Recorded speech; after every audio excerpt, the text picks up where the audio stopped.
Agar Rossiyadagi do'stlaringiz bilan baliq oviga bormoqchi bo'lsangiz, ularni nafaqat izlashni, balki to'g'ri ishlatishni ham o'rganishingiz kerak.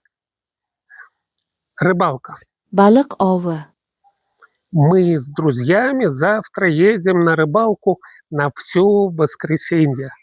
Biz do'stlarimiz bilan ertaga butun yakshanba kuniga baliq oviga boramiz. Ловить, поймать. Tutmoq. На этом озере можно ловить рыбу весь день. Bu ko'lda kun bo'yi baliq tutish mumkin.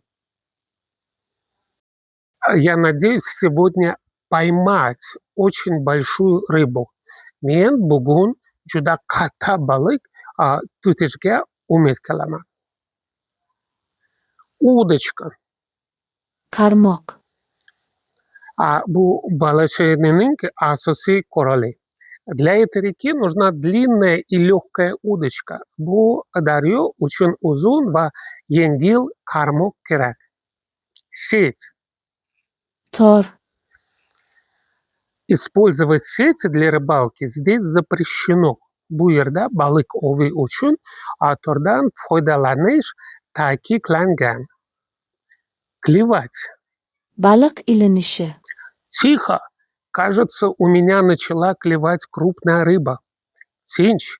Shekilli menda katta baliq ilina boshladi.